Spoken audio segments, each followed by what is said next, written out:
Welcome back to Trade Price Cars TV with me, Zach, and we have a lovely new 17 plate Jaguar F Pace S. Yes, 375 brake horsepower, a 3 litre V6 engine powering this, and this is the petrol one, so it sounds unbelievably good.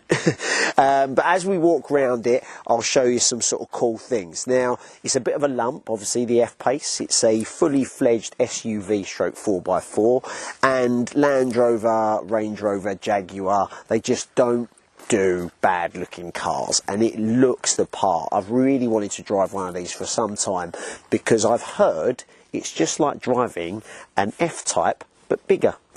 So very similar to the Porsche 4x4s, etc. Something that's really cool and a bit different, I've got one of these Jaguar little sort of wristbands on, if you like, that I don't need the key. So because you can leave the key in the car if you're, I don't know, playing football or going swimming or something like that, and just take this and it just, look at that, just opens like that. And have a look on the inside of that. As you will see, you'll recognise lots of little Range Rover stroke Land Rover Jaguar bits. So if I sit on the inside here and tell you a little bit about them, we've got the rotary controller here that switches to the automatic gearbox. This is an auto that we've got here, and I think if you're driving something of luxury, having a manual just makes it seem, well, not luxury. So I think the only way to go is auto if you're driving a 3 litre V6 Jaguar F Pace. And we've got that here. The touchscreen infotainment system is brilliant. It's so easy to use. If you've ever driven a Range Rover, you know exactly what it's about. We've got some digital dials in the middle here as well, all light up with your rev counter and your speedo. We've got these buttons are the important ones you need to know. They are the race mode, comfort mode, eco mode.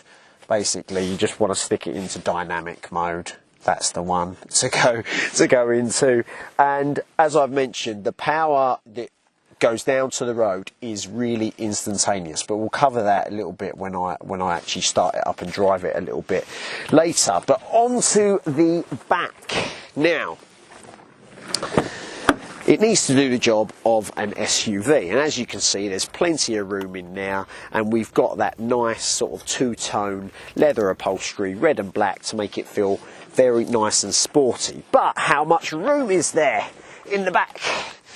Well, lots. As you can see, there's plenty of room in the front of me, and there's plenty of room here from my head to the quite soft upholstered ceiling. So I've got plenty of room. But the only thing is, if you're having 3 across the middle, there is an annoying sort of console there in the middle, if we have a look.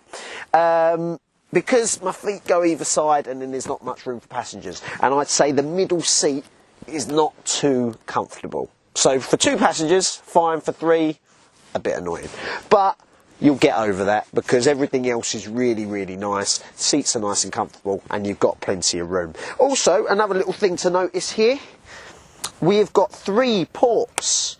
So if you do have 3 passengers, you can all charge your mobile phone, which I thought was quite a nice touch. Onto the boot.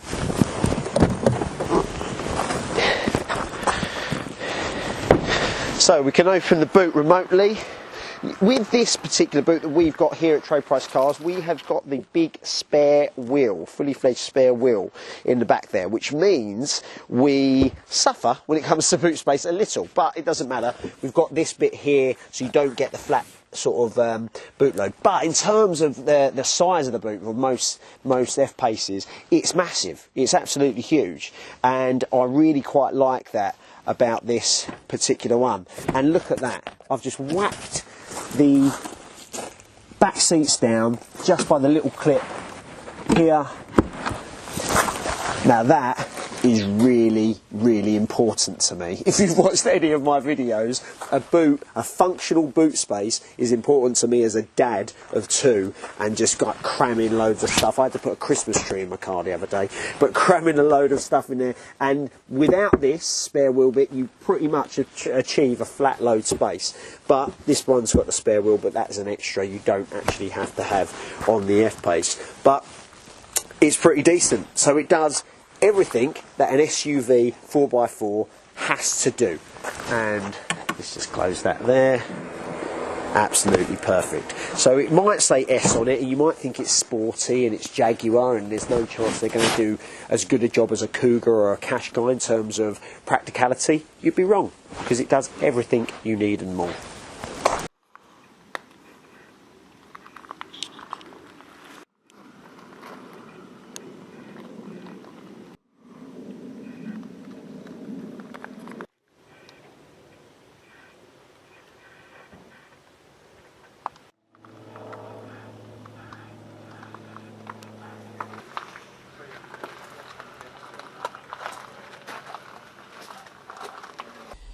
The F Pace genuinely drives like a sports car. It doesn't feel like an SUV at all, which I kind of like, because I have the lofted driving position and still get instant power down to the road, while being able to travel to 60 miles per hour in 5.3 seconds. There are other engine options, and they are all going to have their strengths. There is a 2 litre diesel, which will be most economical, but then you are sacrificing on power and response.